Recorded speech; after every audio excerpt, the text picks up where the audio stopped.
কিছুদিন আগেও খাবারের সন্ধানসহ বিভিন্ন কারণে সুন্দরবন থেকে লোকালয়ে চলে আসতো বাঘ। গ্রাম থেকে ধরে নিয়ে যেত গবাদি পশু। আতঙ্কিত গ্রামবাসী পিটিয়ে হত্যা করত বাঘ। বন সংলগ্ন বেশ কয়েকটি নদী ও খাল ভরাট হয়ে যাওয়ায় বাঘ লোকালয়ে চলে আসতে পারে সহজে। এ অবস্থায় লোকালয়ে বাঘ আসা ঠেকাতে সুন্দরবনে গত বছরের অক্টোবর থেকে নাইলনের নেট দিচ্ছে বন বিভাগ। এ পর্যন্ত দেয়া হয়েছে ২০ কিলোমিটার, দেয়া হচ্ছে আরও ৪০ কিলোমিটার এলাকায়। বন বিভাগ বলছে এর সুফলও মিলছে। সুন্দরবনের পাশেই লোকালয় রয়েছে এবং অনেক সময় দেখা গিয়েছে যে বাঘ বনাঞ্চল থেকে লোকালয়ে চলে আসে, আবার বাঘের আক্রমণে মানুষ মারা যায়, আবার মানুষের আক্রমণেও অনেক সময় বাঘ মারা যায়।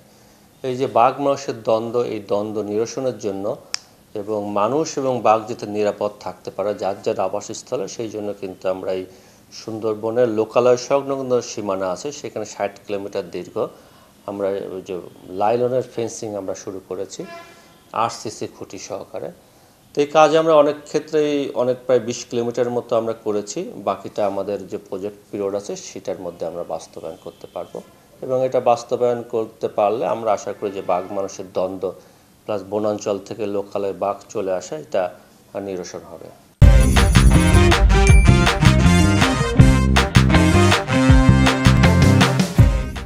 সুন্দরবনের বাঘ সংরক্ষণ প্রকল্পের আওতায় চলছে এই কার্যক্রম। বন বিভাগের এই উদ্যোগকে ইতিবাচকভাবেই দেখছেন বিশেষজ্ঞরা।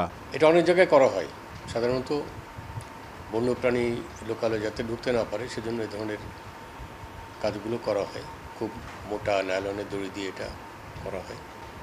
এটার একটা সার্বক্ষণিক পরিচর্যা প্রয়োজন। এই ধরনের নাইলনের দড়ি